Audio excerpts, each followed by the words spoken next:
It's so difficult to reflect on the darkest times in your life. But sometimes you gotta do that. I was fucked up. I hit rock bottom. But I make no excuses. My behavior on that video is inexcusable.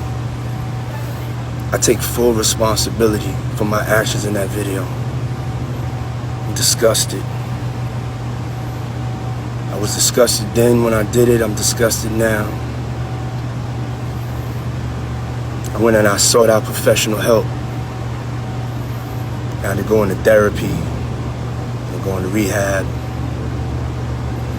Had to ask God for His mercy and grace.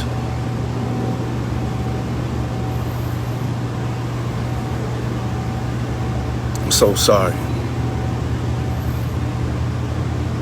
But I'm committed to be a better man each and every day. I'm not asking for forgiveness. I'm truly sorry.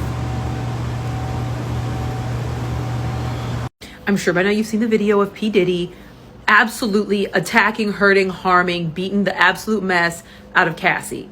And so I just want to talk about it. A lot of folks are out here constantly saying, well, why don't you just leave? Why don't you just go? You need to just get the heck out of there. Well, statistically, and through evidence, through videos and stories and experiences and things that you hear from people over and over and over again, this is the most dangerous time in a relationship, when you have decided to leave an abuser and you make a move to leave. So it's not that a lot of women don't want to leave, but it's that they understand that maybe they can't leave. And because I know someone's going to say this, well, some of these women be defending these men, blah, blah, blah, blah, blah. There's a little thing called Stockholm Syndrome, right? Trauma bonds. As you've had trauma, abuse, verbal abuse, physical, schmexual, all of that, you release cortisol, stress hormones, right? But then when a person takes away abuse, right? When they're not abusing you in a period of time and they do something even reasonably nice for you, then you begin to release oxytocin, which is a love hormone, which helps us to bond and connect. So the release of those two hormones begin to become paired when you have a person with a traumatic relationship. That is what a trauma bond is. So stress causes you to release oxytocin, and oxytocin might cause you to release stress hormones. So a lot of y'all are out here blaming people for something that is actually very biologically built into us. So we need to understand that. You have to give grace and time and safety to a person so that they can actually extricate themselves from one of these really horrible and violent situations. Then we have society's response to it, which I just cannot square myself with. This inability to understand that the abuser is to blame. As an aside, I was looking up Drake's dad because I'm not really into all of this. So I just was like, let me look up Drake's dad and just see who he is. And I ended up finding some random video where he's being interviewed by someone and he's telling women that they need to stop going up to men's rooms because these like sexual assaults and stuff like that happen, like that women need to stop going up to the rooms. And the guy on that's interviewing him with the camera is like, well, do you think it's like a two-way thing? Like, is it both sides? And Drake's dad was like, nah, the ladies just need to stop going. So that's the second part of this conversation. The way society responds to blame the victim. There's also a psychological reason as to why a lot of people blame victims.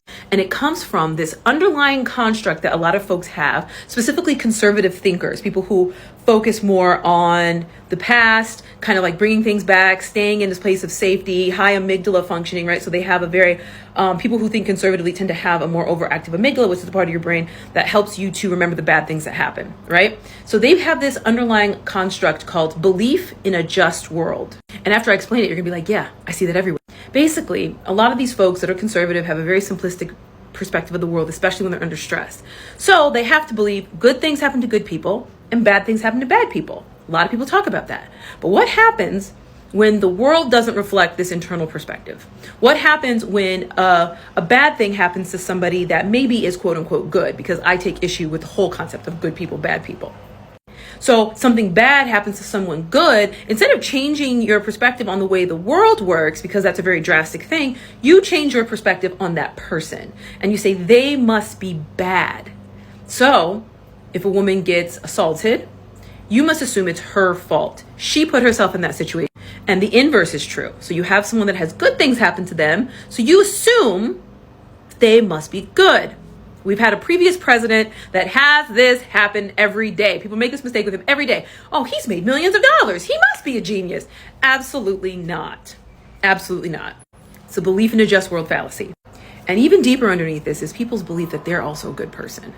Most people tend to believe that they're good and the decisions that they make sense. And so when bad things happen to them, a lot of times it doesn't compute, which is why a lot of people will sit in this space of why did this happen to me? Why did this happen to me? Because they're trying to figure out, am I a bad person that somehow deserves this because of the God above is punishing me for something? What did I do so I can make this all stop? Because inherently, everything becomes about us, especially if we haven't done the work to understand that not everything is about us. So folks are out here responding to Cassie in all of these horrific ways, and hopefully seeing this horrible video will change some people's perspective, but I know it won't, because I also watch people continue to minimize the experience of Megan Thee Stallion after she got shot in the foot, and they watched the video and everyone was like pulling it apart like, oh, well, she actually didn't, and it was just a little tiny. Violence is violence is violence. No matter how you feel about a person, when an act of violence is enacted upon them, that sucks, and that makes them a victim in that circumstance, no matter how you feel about them.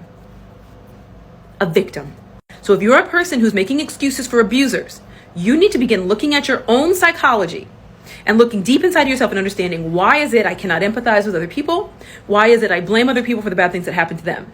Because I bet you wouldn't want people to do it to you. New footage from a hotel security camera has been leaked by CNN that shows Puff Daddy back in 2016 beating Cassie. Now I have to say, trigger warning for anyone who's about to watch my video or who goes to search out this CCTV on CNN and watch it, because it is horrific to watch.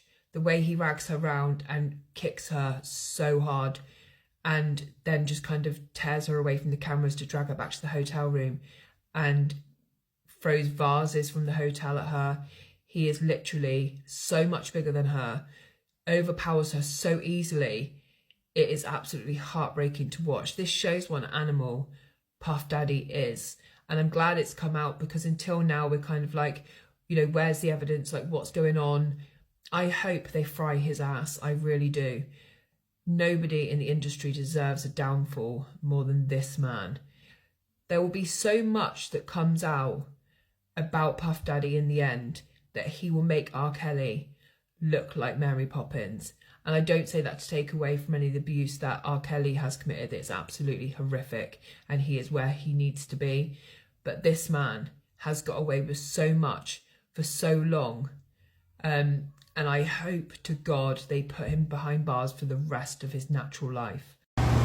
It's so difficult to reflect on the darkest times in your life, but sometimes you got to do that. I was fucked up. I mean, I hit rock bottom, but I make no excuses. My behavior on that video is inexcusable. I take full responsibility for my actions in that video. I'm disgusted. I was disgusted then when I did it. I'm disgusted now. I went and I sought out professional help. I had to go into therapy, and go into rehab. Had to ask God for his mercy and grace.